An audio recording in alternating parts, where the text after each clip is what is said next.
नमस्कार, बहुत स्वागत आप सभी का। आप देख रहे हैं कहानी कुर्सी की। मैं हूं सौरभ शर्मा आपके साथ। प्रधानमंत्री नरेंद्र मोदी को आप जम्मू से सुन रहे थे और आज जम्मू में उन्होंने बहुत सारी विकास परियोजनाओं की सौगात आज दी है जम्मू और कश्मीर दोनों को। कश्मीर को पहली इलेक्ट्रिक ट्रेन मिली है, जम्मू को एम्स मिले हैं, IIM मिले हैं। तो आप समझ सकते हैं विकास परियोजनाएं जो हैं वो नए नए आयाम जो हैं छू रही हैं जम्मू और कश्मीर दोनों में। अब प्रधानमंत्री नरेंद्र मोदी को इस दौरे को थोड़ा सा हमको समझना चाहिए और इसको कंपेयर भी करना चाहिए। विपक्ष इस वक्त किस किस तैयारी के अभाव में है और नरेंद्र मोदी और उनकी पार्टी कहां पहुंची हुई। जम्मू कश्मीर कुल मिलाकर के 6 सीट हुआ करती थी। लद्दाख को अगर आप मिला दें तो लद्दाख अब अलग हो गया, तो इस जम्मू कश्मीर में जहां प्रधानमंत्री प्रचार कर रहे हैं 5 सीट रह गई हैं।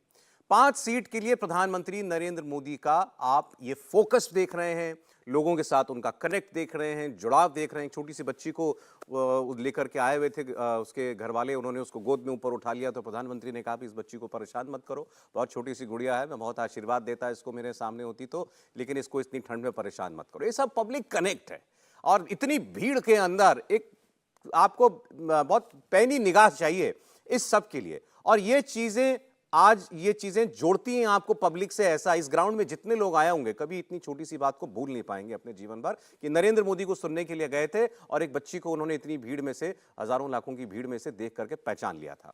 तो ये तो बात हुई नरेंद्र मोदी की। 5 सीट के लिए उनकी तैयारी। दूसरी ओर आपको बता दें कि फारूक अब्दुल्ला भी तारीफ कर रहे हैं इन दिनों नरेंद्र मोदी की। अब वहां बड़ी लेकिन कंफ्यूजन है। पिता फारूक अब्दुल्ला तारीफ करते हैं, एक बार पहले भी तारीफ कर चुके हैं, इंडिया अलायंस में नहीं रहेंगे ये भी कह चुके हैं, लेकिन फिर उनके बेटे आ जाते हैं कि नहीं हमारे पिताजी का कहने का ये मतलब नहीं था।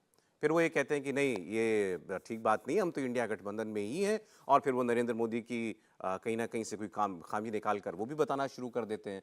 तो अब या तो ये उनकी कोई सोची समझी टैक्टिक है या फिर परिवार में कहीं ना कहीं कोई मतभेद है। लेकिन तमाम लोगों का कहना यह है कि जो अब्दुल्लाज हैं या जो नेशनल कॉन्फ्रेंस उनकी पार्टी है वो आना तो चाहते हैं इधर एनडीए में, रास्ता भर उनको जो है वो नहीं मिल पा रहा है।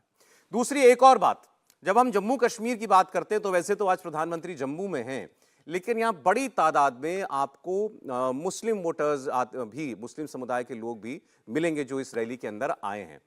और बहुत कुछ कहा जाता है मोदी और मुसलमान को लेकर, बहुत कुछ कहा जाता था कश्मीर और मोदी को लेकर के। आज जो इस सभा में बहुत से लोग पहुंचे हैं उनकी थोड़ी बहुत बात आप सुनेंगे तो आपको अंदाजा लग जाएगा वक्त कैसे बदलता है, बस बदलने वाला चाहिए। देखिए।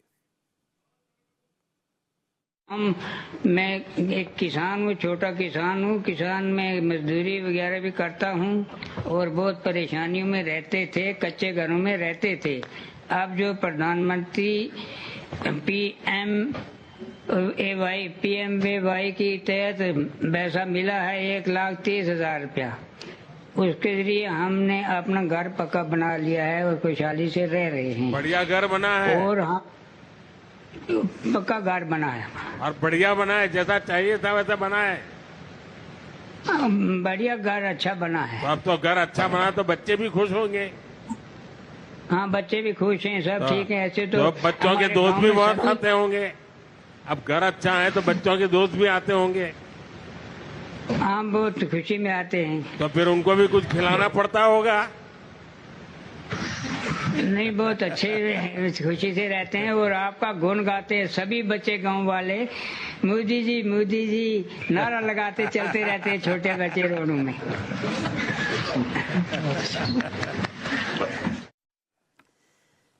तो ये बुजुर्ग जो कह रहे हैं, आप सोचिए, कभी आप कोई और सुनेगा तो शायद यकीन ना करे कि कश्मीर के गांव के बच्चे, मुस्लिम परिवार के बच्चे मोदी का नारा लगाते हैं, मोदी के गुण गाते हैं। ये कोई और नहीं कह रहा, उस परिवार के बुजुर्ग कह रहे हैं। कहानी कुर्सी के हमारे मेहमान, स्वागत करते हैं हर्षवर्धन त्रिपाठी जी का, राहुल महाजन जी का, समीर चौगांवकर साहब का बहुत स्वागत है आप सभी का। हर्षवर्धन जी, कश्मीर में मोदी पहुंचे हुए हैं, मुस्लिम बुजुर्ग की भावनाएं आपने सुनी है और वक्त बहुत बीता नहीं है। अभी 2019 की तो बात है जब 370 हटी थी यहाँ से। बहुत लोगों ने कहा था झंडा उठाने वाला नहीं मिलेगा, यहाँ तो मोदी के नारे लगाने वाले मिल गए। देखिए सौरभ जी, मुझे लगता है कि कई बार देश के अलग अलग हिस्सों से और दिल्ली से जो संवाद है या कहें जो दिखता है ना, वो थोड़ा गड़बड़ दिखता है।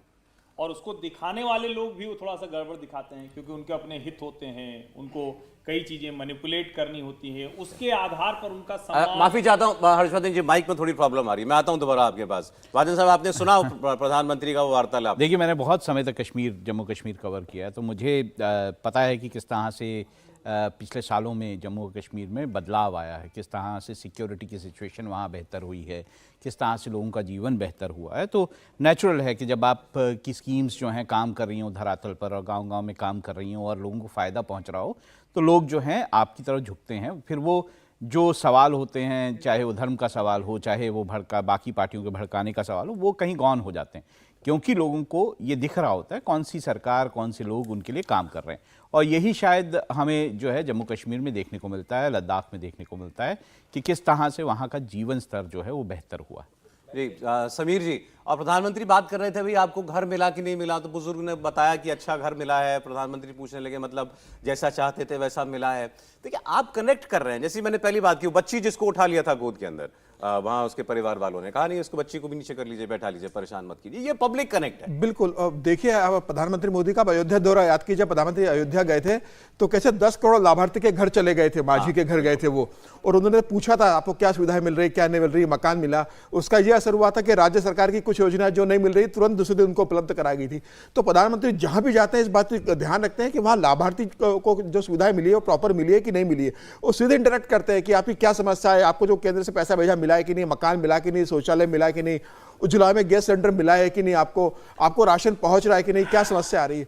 मुझे लग रहा है एक प्रधानमंत्री मोदी का, देश के सर्वोच्च पद पर बैठे हुए व्यक्ति का, देश के सबसे गरीब और पिछड़े व्यक्ति के पास, जो प्रधानमंत्री मोदी ने कहा ना कि हम उनकी बात करते हैं जिनको किसी ने पूछा नहीं था, हम उनको पूछते भी और पूछते भी है। ये बता रहा है कि प्रधानमंत्री गरीब आदमी को पूछते भी हैं और उनकी पूजा भी करते हैं, और ये आज सिद्ध भी हुआ है। देखिए, प्रधानमंत्री लगातार इस बात के तरफ ध्यान देते हैं कि केंद्र सरकार की योजनाएं जो है गरीबों तक पहुंचे, और सबका साथ, सबका विकास और सबका विश्वास की जो बात है कि वो किसी भी जाति का हो, किसी भी धर्म का हो, किसी भी समुदाय का हो, उस तक वो योजनाएं पहुंचे, और ये सुनिश्चित करते कि योजना सब तक पहुंच रही कि नहीं है। और ये सारी ये कवायद जो है, जम्मू रीजन में तो 3 सीट ही हैं, जम्मू कुल दूसरे पूरे जम्मू कश्मीर में 5 सीट हैं।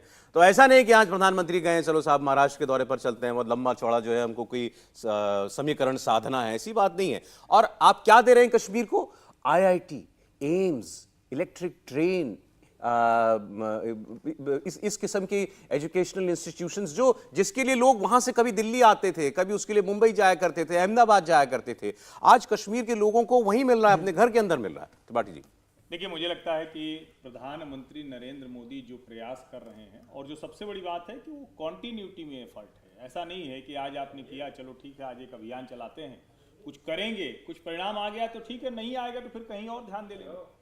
अब जब जम्मू कश्मीर को लेकर प्रधानमंत्री की नीति देखी जाए, और जिस तरह के झंझावात में जम्मू कश्मीर लगा रहा 5 अगस्त 2019 से पहले, उसको अगर देखें तो लगता है कि ये अकल्पनीय कार्य कैसे सोच लिया, उन्होंने तय कैसे किया कि हम ये कर सकते हैं। और आज जब प्रधानमंत्री नरेंद्र मोदी, जिसको कहते हैं ना कि आप एक एजेंडे के तहत कहें, आप एक योजना के तहत कहें, लेकिन जम्मू कश्मीर। जी मैं आ रहा हूं आपके पास। प्रधानमंत्री को हम लोग एक बार चाहें तो फिर से सुना सकते हैं। और मैं फारूक अब्दुल्ला की बात मैं कर रहा था आपसे। उन्हें भी आज सरकार के होने का एहसास हुआ है। आज आप देखिए, गांव गांव एक नई राजनीति की लहर चल पड़ी है।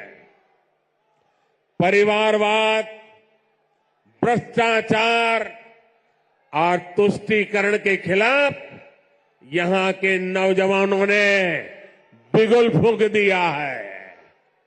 आज जम्मू कश्मीर का हर नौजवान अपना भविष्य खुद लिखने के लिए आगे निकल रहा है। जहां कभी बंद और हड़ताल का सन्नाटा रहता था, वहां अब जिंदगी की चहल पहल दिखाई देती है। साथियों, जिन लोगों ने जम्मू कश्मीर में दशकों तक सरकार चलाई, उन्होंने कभी। रतन जी, हाँ आप कुछ कह रहे थे, अब ये मत कहिएगा हमने आपकी आवाज रोक दी। नहीं, अभी तो मुझे ऐसा कुछ करना नहीं जिसके लिए सब कहना पड़े।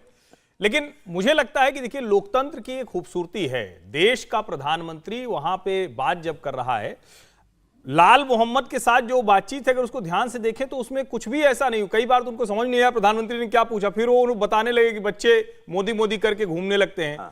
अब ये जो बातचीत है, ये जिसको कहते हैं ना, जब आपको अंदर से कुछ आएगा तभी आप ये बोल सकते हैं। कोई आपको धक्का देके, कोई आपको कुछ कह के वहां नहीं पहुंचा सकता है।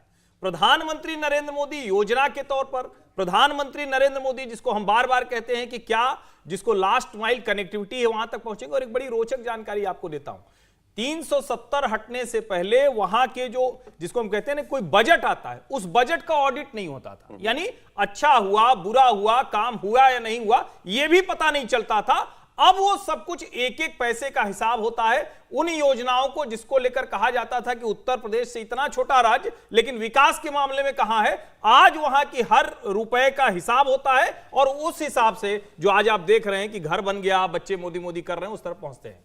अच्छा, कश्मीर में क्या काम हुआ है ये आपको अगर और ज्यादा मतलब उसकी गहराई में समझना हो, उसका इंपैक्ट अगर समझना हो, तो कभी मौका मिले तो आप YouTube पर जाइएगा और पाकिस्तान में जो कमेंट्री होती है वहां के पत्रकारों की वो सुन लीजिएगा, तो आपको पता चल जाएगा। साहब, वहां के लोग जो हैं, जो लोग बोलते हैं वहां के, उनका कहना यह है कि किस लिए हम चाहते हैं कि ये हमारे में मिल जाए, हमको इनमें मिल जाना चाहिए। वहां के लोगों को जो मिल रहा है, अब आप देखिए ना, जैसे जो मिला है, एम्स मिल रहा है, IIT मिल रहा है, IIM मिल रहा है, इलेक्ट्रिक ट्रेन मिल रही है। फारूक अब्दुल्ला जैसे नेता को कहना पड़ा, नहीं साहब बहुत जरूरत थी इस बात की, हम बधाई देना चाहते हैं प्रधानमंत्री नरेंद्र मोदी को और उनकी मिनिस्ट्री को, रेलवे मिनिस्ट्री को। तो जब काम होता है ना तो काम बोलता है, वो इस वक्त आपको कश्मीर में होता हुआ दिखाई दे रहा है। और जब काम होगा, रोजगार मिलेगा, विकास होगा, किसी घर में बिजली नहीं कटेगी, जिसको हर तरीके की सुविधा मिलेगी, वो पत्थर नहीं उठाएगा। देखिए, इसमें बड़ी बात है कि जिस तरह के स्टार्टअप्स जम्मू कश्मीर से शुरू हो रहे हैं और ख़ासतौर से कश्मीर वैली से जिस तरह के स्टार्टअप्स शुरू हो रहे हैं, हमें देखने की ज़रूरत है किस तरह से एग्री स्टार्टअप्स वहाँ से शुरू हो रहे हैं, किस तरह से बाकी जो वहाँ पर प्रोडक्ट्स बनते हैं उसके स्टार्टअप्स शुरू हो रहे हैं। ये बड़ी बात है। वहाँ के युवा जो हैं, पहली बार मतलब बहुत सालों के बाद मैंने ये देखा कि युवा जो हैं वो इस सब चीज़ों में इन्वॉल्व हुए हैं कि स्टार्टअप्स लेके आए। पिछले ये लगभग 10 सालों में ये चीज़ें शुरू हो गई हैं। तो वो जिस तरह के स्टार्टअप्स लेके आ रहे हैं, आप कुछ प्रोग्राम भी चलते हैं एंटरटेनमेंट टेलीविजन पे, उस पर भी जो है कश्मीर के स्टार्टअप्स के लिए वो फंड्स लेने आते हैं। तो बहुत बड़ा बदलाव। फारूक अब्दुल्ला की बात मैं आपको सुनवा देता हूं और अब बताइएगा कि मतलब पिता क्या चाह रहे हैं, पुत्र क्या चाह रहे हैं, दोनों एक ही बात कह रहे हैं या कुछ घालमेल है? कुछ सुनिए फारूक अब्दुल्ला को। कटरा से भी संगलतान तक बहुत जल्दी पहुंच जाएगी और हमारे जो सबसे बड़ी मुश्किल होती थी कि सड़क उड़ जाती थी, अब रेल जो है हमें कनेक्ट करेगी और जिसकी हमें बहुत ज़रूरत थी। ये हमारे टूरिज़्म के लिए भी बहुत ज़रूरी है, हमारे लोगों के लिए भी ज़रूरी है, क्योंकि वो सफ़र कर सकेंगे मुल्क के दूसरे इलाकों में। हमारा जो माल है वो जा सकता है, वहाँ से आ सकता है। ये बहुत बड़ा कदम आज उठाया है और मैं मुबारक करता हूँ रेल मिनिस्ट्री को, प्रधानमंत्री को, जिन्होंने इसमें योगदान दिया और आज हम इसका पहला कदम देख रहे हैं। अच्छा, कोई अच्छा काम होता है और आप बधाई देते हैं तो अगर जो आपकी ख्वाहिश, जो दूसरी राजनीतिक ख्वाहिश हो, उस पर भी आने में जो है आसानी हो जाती है, तो कोई मौका मिलने वाला है क्या? नहीं, देखिए ऐसा तो नहीं है कि एनडीए के साथ फारूक अब्दुल्ला की पार्टी नहीं रही है। एनडीए के साथ रही है, हाँ, पर छोड़ भी गए थे, ऐसा नहीं है। तो फारूक अब क्या चाह रहे हैं? अब फारूक अब्दुल्ला क्या चाह रहे हैं, उमर अब्दुल्ला क्या चाह रहे हैं? दोनों अलग अलग भाषा में बात करते हैं। मुझे लगता है उमर अब्दुल्ला जो चाह रहे हैं वही होगा। और ख़ास तौर से जो है ये भी उमर अब्दुल्ला ने साफ किया कि वो अकेले चुनाव जो है वो जम्मू कश्मीर में लड़ेगी उनकी पार्टी, लद्दाख और जम्मू कश्मीर में। तो मुझे लगता है किसके रहेंगे, सवाल ये। देखिए, एनडीए अगर वो कह रहे हैं अकेले लड़ रहे हैं, ना तो एनडीए के साथ दिखाई दे रहे हैं, ना ही जो विपक्षी गठबंधन है उसके साथ दिखाई दे रहे हैं। तो इसका मतलब अकेले लड़ेंगे तो अकेले। एक आप दोनों की राय एक बार। देखिए, इसमें अगर आप बहुत साफ साफ देखें तो फारूक अब्दुल्ला एक ऐसे नेता हैं जो देश को, दिल्ली को, कश्मीर को बहुत अच्छे से समझते हैं। उमर अब्दुल्ला भले आज की तारीख में जिसको हम कहते हैं ना कि अब तो वही एक तरह से कमान संभाल रहे हैं, लेकिन उनको अभी शायद देश के राजनीतिक संतुलन को समझने में वक्त लगेगा। अभी गुलाम नबी आजाद ने जो किया, इसको वो कहते हैं, जिसको कहते हैं ना कि न खेलेंगे न खेलने देंगे, खेल बिगाड़ देंगे। फारूक अब्दुल्ला जी की प्रधानमंत्री के साथ, गृह मंत्री अमित शाह के साथ मुलाकात होती, उससे पहले उन्होंने कह दिया कि ये रात को 11 बजे के बाद का टाइम मांगते हैं। यानी जो एक रणनीति के तौर पर जिसको कहा भी जाता है कि जो डीपीएपी बनी है, जो जम्मू कश्मीर की जो पार्टी बनी है, जो गुलाम नबी आजाद साहब की, वो इसीलिए बनी है कि भारतीय जनता पार्टी को घाटी में कोई तो हैंड चाहिए, पीडीपी से निकलकर जो पार्टियां बनी वो भी उसी तरह की दिखती हैं। शाह फैजल भी उसी तरह की बात करते हुए, शेहला रशीद भी उसी तरह की बात करते हुए दिखती हैं। अब नेशनल कॉन्फ्रेंस को पार्टी के तौर पर लगता है कि अगर हम जो कांग्रेस का गठजोड़ है उसके साथ रहेंगे तो जम्मू तो पूरी तरह से गायब हो जाएगा और कश्मीर घाटी में भी हमारे लिए बहुत बड़ा स्पेस नहीं है। फारूक अब्दुल्ला आगे की राजनीति देख रहे हैं, उमर अब्दुल्ला शायद अभी थोड़ा सा इमोशनल जिसको कहे कि बातचीत कर रहे हैं, लेकिन जिस तरह से फारूक अब्दुल्ला साहब बोल रहे हैं मुझे ये ज्यादा अनुकूल दिखता है दोनों के लिए। जम्मू और घाटी की पार्टी नेशनल कॉन्फ्रेंस आज नहीं तो कल एनडीए का हिस्सा बन जाए।